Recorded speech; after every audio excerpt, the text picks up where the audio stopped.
Dans tous les cas, président Badakani, quel est le regard que vous portez sur ces sanctions prolongées de l'Union européenne? Je m'inscrirai dans le boulevard que notre Nia Kalis a ouvert.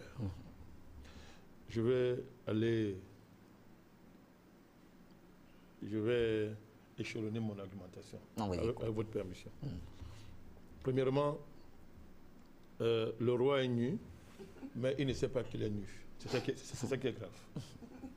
Il arrive que des rois soient nus. Hein. Mais c'est plus grave quand les rois ne savent pas qu'ils sont nus. L'Occident, c'est un roi qui s'est assis sur le toit du monde par les méthodes que tout le monde sait, par le crime, le mensonge, la violence la plus extrême et l'intelligence maléfique. Mais c'est un roi aujourd'hui qui est nu. C'est-à-dire que, tout à l'heure, Kalis l'a dit, dans le monde entier, la voix de l'Occident ne représente plus grand-chose dans ce temps-ci. Pas parce que les moyens traditionnels de la puissance lui manquent. Ils sont plus crédibles. C'est une civilisation de voyous. Ce sont des criminels. Ce sont des criminocraties. Et l'Union européenne, c'est une institution criminocratique. Il faut poser les principes, les bases de l'affaire. Il faut désigner l'ennemi tel qu'il est. Comment le chat, chat. Donc on a affaire à ça. Et pour le cas principe de la RDC, c'est les petits banquiers avec Rothschild qui pleurnichent, qui se lamentent et qui pleurent, et qui font comme on dit au quartier, que bon, au quartier, tu vois, on dit qu'il ne faut pas humilier un grand. Quand tu humilies un grand, si tu bagarres avec un grand, tu le tapes. Bon, ne l'humilie pas. Donne-lui une porte de sortie. En RDC, ils avaient programmé l'échec du président Kabila. La restauration néocoloniale totale en RDC. Ramener le pays un siècle en arrière sur le plan de sa souveraineté et de son indépendance. Cette indépendance est déjà formelle, mais il y a des acquis historiques que les luttes de ce peuple, n'est-ce pas, ont permis de posséder. Et il était question, dans un contexte international où l'Occident est complètement déclassé, de se servir, comme elle a fait dans l'histoire, de l'Afrique pour tenir le rang face à la Chine. Pour essayer de tenir le rang face à cette globalisation qu'elle ne contrôle plus du tout. Donc, alors il fallait donc recoloniser le Congo, restaurer le pacte de Léopold II dans sa brutalité tel qu'on l'a connu dans le siècle passé. C'est cela qu'il s'agit. Kabila s'oppose à ce projet.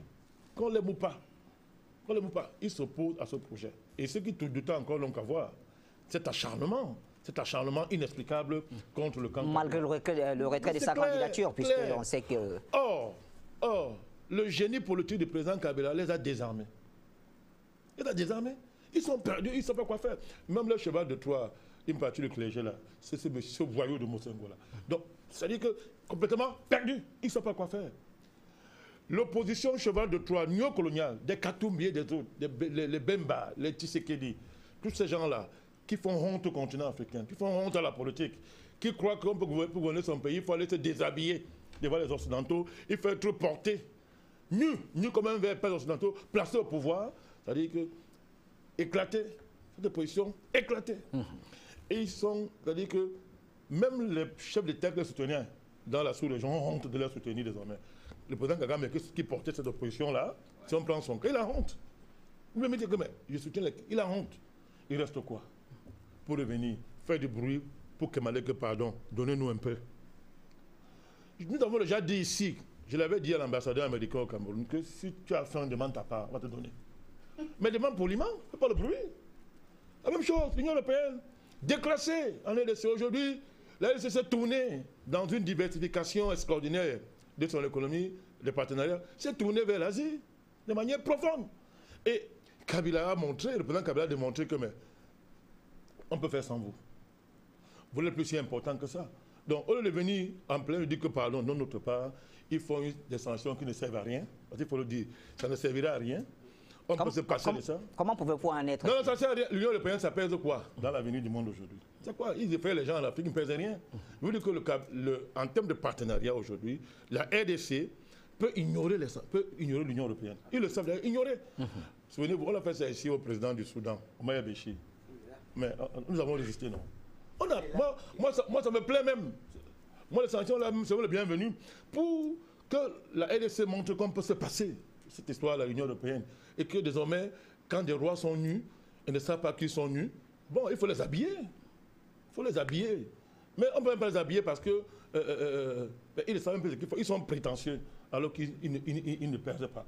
L'Afrique est en train de les échapper. Les combats d'arrière-garde, ça fait sourire.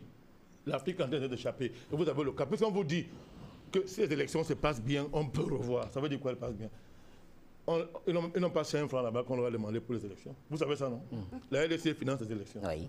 Ils n'ont pas de représentants là-bas pour dire que de commission. Comme observateurs, oui. Observateurs.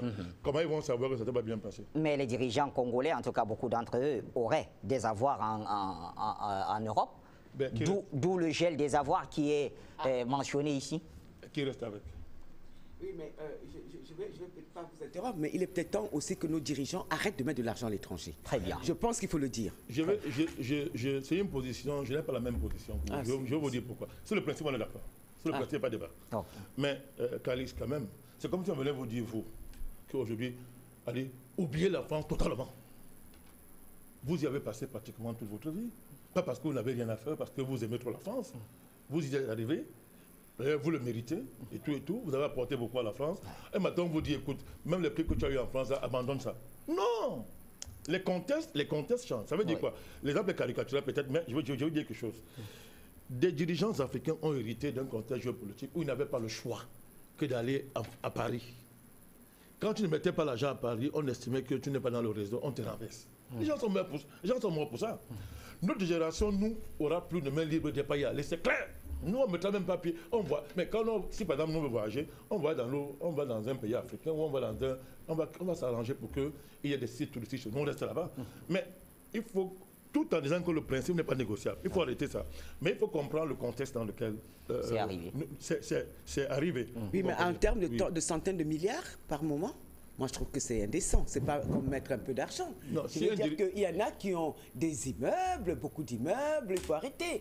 Je pense qu'il est temps d'arrêter quand même. Même si nous sommes justement panafricanistes. Et moi, ça, c'est Kadhafi qui m'avait signalé ça, qu'il ne fallait pas investir autant à l'étranger. Et c'est lui qui m'interpellait là-dessus.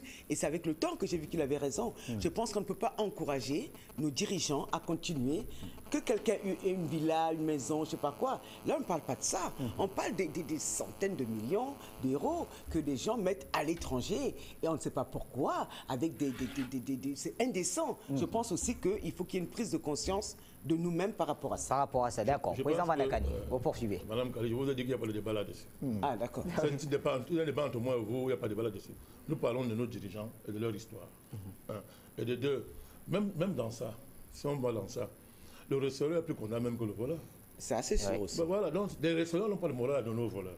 Il faut voir le principe d'abord. C'est-à-dire que c'est parce que le débat, moi, on débat de ça parce que les restaurants maintenant se passent en personne morale. Ah non, ils ne peuvent pas. C'est ça le problème. L'Union européenne, on connaît tout l'Occident. Je vous dis, ce sont des criminocraties. Historiquement, ce sont des nations bandites, pour dire de mots, des voleurs. Non possible. C'est-à-dire que donc, c'est leur histoire. Donc, ils ont créé des conditions pour que les dirigeants africains n'aient pas ce choix, mon cher Bachir. C'est comme on vient nous dire que vous avez vendu vos frères pour justifier l'esclavage. Alors qu'on sait qu'on a désorganisé l'économie africaine de l'époque, obligeant les gens à faire le commerce honteux, c'est-à-dire à s'impliquer, à être complice de cette affaire. On va maintenant dire que non, c'est parce que l'esclavage, c'est vous qui avez vendu vos frères. C'est un peu la même chose. Sans dédouaner effectivement les dirigeants qui mettent l'argent à l'étranger. Mais ce n'est pas l'Union européenne et les Occidentaux, nous nous donnons le leçon par rapport à ça. Quand on a dit ça, je pense qu'on est maintenant d'accord avec mon aîné par rapport à ça. Nous ne cautionnons pas ça. Ça doit s'arrêter. Mais le receleur n'a pas de leçon à donner, entre guillemets, à celui qui met l'argent chez lui. Si l'argent est mauvais, il ne faut pas mettre ça chez toi. Tu refuses au départ, tu dis que bon, l'argent, si toi là, c'est l'argent qui est mauvais. Reste chez toi avec la d'ailleurs, nous disons, voilà votre dirigeant qui met l'argent ici. Il y aurait plus d'honneur pour l'Union européenne à ce moment-là à faire ça. Je continue, parce que j'ai été un peu interrompu à juste titre par notre grande sœur Kalibiala. Il y a, quand on le dit, Bachir, il y a le principe des sanctions. C'est pas possible. Quelle est cette histoire? Est-ce qu'un pays a le droit de sanctionner un autre? sur le principe. Alors, maintenant, est-ce que l'Union européenne, cette organisation, a le droit de sanctionner la RDC? Non. Non. Je vous dis, ce sont des criminocraties. Il n'y a aucune raison. Il n'y a aucun fondement aux sanctions internationales imposées par les pays occidentaux. Parce que tout ce qu'ils reprochent aux autres, ils le font en pire. On parle de vol. D'accord, les dirigeants africains mettent l'argent à l'étranger. Est-ce que ces sanctions ne rentrent pas dans le cadre des accords ou des conventions que certains de nos pays auraient signés? Non, non, il n'y a aucun accord. Alors, quand je le dis, je prends un exemple. Beaucoup de pays africains ont ratifié le statut de Rome. Absolument. Et aujourd'hui, ils se font piéger par ça. L'Union européenne n'a pas ratifié le statut? Voilà, ils en sont membres, non? Ok. Vous avez vu la dernière réaction des Américains quand l'histoire qu'on appelle la CPI, là, et cette dame-là, comme je respecte les femmes, Madame Bensouda, je suis obligé d'être poli envers cette dame qui n'a aucune dignité, qui ne vaut rien du tout. Voilà. Donc, quand pour se blanchir, elle a voulu jouer avec les soldats américains d'Afghanistan, qu'est-ce qu'on lui a rappelé? Qu'est-ce qu'on lui a dit? Les Américains lui ont dit, on va vous détruire. Vous êtes illégitime. Vous ne valez rien. Et si vous tentez même le procureur qui va essayer, on va l'arrêter. On l'a dit clairement. Oui. Que vous êtes illégitime. Écoutez bien. Vous êtes une cour illégitime. C'est ce qu'ils ont dit. Bon, très bien. Donc, vous tirez les conséquences que vous êtes en train de dire. Je continue en disant que le principe de sanction est inacceptable. Nous sommes là, Bachir, en plein dans l'actualité de l'impérialisme globalisé, doublé d'un racisme madré, mais évident. C'est-à-dire que c'est l'actualité de l'impérialisme. Je vais vous dire. Regardez un pays comme les États-Unis. Prenons le cas des États-Unis. Vous connaissez à combien de morts? Quel est le chiffre de morts tués par les Américains depuis 1945 dans des guerres injustes qu'ils ont engagées à l'étranger? Près de 40 000 morts. 40 000 morts. Je dis que je parle des morts collatérales. Hein, je ne dis pas le nombre. Oui. Les morts seulement collatérales. Je dis, les morts collatérales, je ne parle pas. Si on voit les morts, c'est en termes de millions. Je parle des morts collatérales. Obama, avant de partir durablement le pouvoir, avec le drone, il en a tué 10 000. 10 000 morts, les drones, Obama. 10 000 morts. Et avant d'arriver à 10 000 morts, quand on avait atteint 500 000, on l'a interpellé. Parce que non, les drones ne font pas exprès. C'était des erreurs. Après, on les monté à 1000. Monsieur Obama, c'est tous les erreurs, on les monté à 2000. Tous les erreurs, à 3000, à 4000. 10 000 morts, Obama. 10 000 morts. Obama, qui le sanctionne? Qui l'a sanctionné? Si on prend son cas, qui l'a sanctionné? Personne. On est en train de donner les honneurs au président américain qui vient de mourir, M. Bush. Il est mort. Voilà. Je ne veux pas m'acharner sur lui. Mais c'est quel pays ça? Des hommes moraux peuvent apprécier un truc comme ça, mais on lui donne tous les qualificatifs. Grand président, grand humaniste, grand défenseur de la civilisation, tout ce que vous imaginez. C'est un tueur. C'est un assassin qui a causé des millions de morts sur cette terre. Et des morts injustifiées, M. Bachir. Injustifiées, qui l'interpelle, qui le dérange. Son fils Bush, non, laissez-moi aller au bout normalement. Son fils Bush, il dort tranquille. S'il meurt là maintenant, on va lui rendre des hommages extraordinaires. Bush, d'abord, il est normal, le fils là, c'est normal. C'est un malade mental, tout le monde le sait. Allez, il a tué. Je peux continuer à dire ce que tu as dit. Oui, mais non, on parle de la vous dites un peu lourd. C'est pas lourd. Oui. Je dis Bush fils. Oui. On a vu ce qu'il a fait en Irak. N'est-ce pas? Il a menti au monde entier pour aller détruire ce pays, tuer les gens. Il y a combien de morts, de millions de morts en Irak. Plus grave, il a pendu le président irakien. On n'est pas en train de jouer. Hein? Il a pendu le président irakien. Allons en Syrie. 500 000 morts. Vous savez pourquoi? Parce que le président a dit je ne donne pas ma banque à M. Rothschild. 500 000 morts. Et des gens comme M. Hollande et Sarkozy osent appeler Bachar assassin. Je mettais comme Macron. Heureusement que ça le rattrape. Ils osent appeler M. Bachar assassin. Mais on est dans quel monde? On est dans quel monde, M. Bachir? Le dernier en date. Qu'on se comprenne bien. L'assassinat de M. Khashoggi. Mon Dieu. C'est-à-dire, un prince, on attrape quelqu'un, on le tue. On pourrait s'arrêter là, mais on le découpe. Ils ne l'ont pas tué, ils l'ont égorgé. Et après, ils l'ont tronçonné. Dépecé. Vivant. Le monde entier le sait. La CIA dit que, pour leur bagarre interne avec Trump, on s'en fout, dit quand même que le responsable, c'est monsieur le prince Salman. Le président américain dit que non, ce n'est pas lui. Vous savez pourquoi? Les milliards de contrats avec l'Arabie Saoudite ne doivent pas nous échapper pour aller dans les poches des Chinois et des Russes. Trump l'a dit, moi je l'aime parce qu'il dit tout haut. Il n'est pas hypocrite. Vous avez vu M. Macron devant le prince, au G20, tout l'Occident à genoux. Il est nargué, le prince, parce que j'ai les chèques à main, je vous tiens, les contrats. Droit de l'homme, monsieur. C'est-à-dire, droit de l'homme, hein. Il doit le tuer en Turquie. Tous sont à genoux. Et vous venez embêter M. Ramazani. On parle de quoi, Bachir? De quoi est-ce qu'on parle? Ça doit s'arrêter. Moi, je ne vais jamais justifier la sauvagerie impérialiste occidentale par le comportement des dirigeants africains.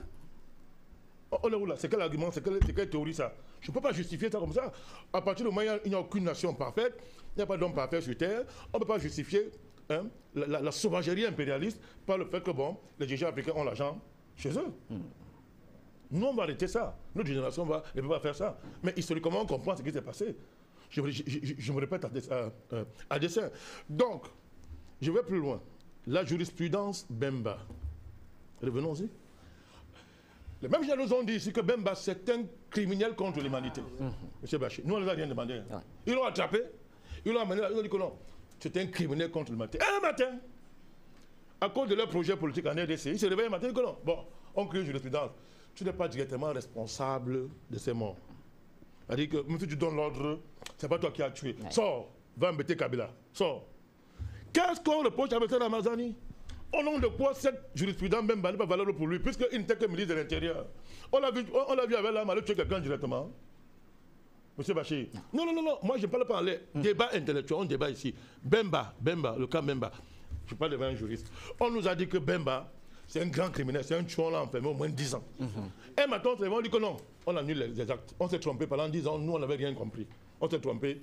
Tu n'as pas tué directement les gens. Tu n'as pas tué directement les gens. Donc, tu n'es pas responsable. Et puis, il n'y a même pas la preuve. Ramazani est ministre de l'Intérieur. Vous l'avez vu en train de prendre un fusil. Est-ce que quelqu'un le tué? Il agit dans le cadre de responsabilité étatique. On parle de quoi? Étatique. Si c'est le cas, mais arrêtons tous les tueurs de la planète, des criminels, ceux qui s'engagent directement comme les Sarkozy, comme les Obama, les M. Macron, les Bush, les Cameroun, tous ces voyous-là qui s'engagent pour tuer les gens, détruire les nations, créer des océans de sang. Là où il n'y a pas de raison pour le faire. Je termine avec les ONG. Oui. Je pense que nous avons déjà démontré ici que aucun Africain sérieux n'est pas accordé aucun crédit à Amnesty International, Human Rights Watch. Ce sont des organisations de voyous. Je dis bien de voyous. Parce qu'ils ont dévoyé le concept de droit de l'homme, ils l'ont dénaturé, ils l'ont mis au service d'un voyou international, M. George Soros, qui est un brigand du grand chemin. Tout le monde connaît ça. Donc, se faire prendre en charge par ce monsieur, avoir des financements par les multinationales criminelles, qui font des crimes partout. Et se présenter en organisation qui lutte pour la défense des droits de l'homme, moi ça me fait rire. Il n'y a qu'en Afrique où on accorde du crédit à ces ONG. Il n'y a qu'en Afrique, dans les endroits dans le monde qui considèrent Amnesty International, qui considèrent Human Rights Watch. Qui considère ça? Il n'y a qu'en Afrique où on considère ces choses, mon cher Bachir. Donc qu'on soit clair, nous, notre génération, n'avons rien à voir avec un type de comportement des dirigeants africains qui ont accompagné l'impérialisme. Mais en même temps, nous nous mettons à la place de ces dirigeants en tenant compte du contexte dans lequel ils ont eu à prendre certaines décisions. Et nous disons que l'actualité de l'impérialisme actuellement, c'est que le receleur en chef, l'organisateur du vol au niveau mondial, le grand capo di tutti, comme disaient les Italiens, n'a pas de leçon à donner à des sous-fifres qui ont commis un seul crime, c'est de ne pas savoir voler. Très bien. Merci donc, Président Bandakani, pour cette intervention.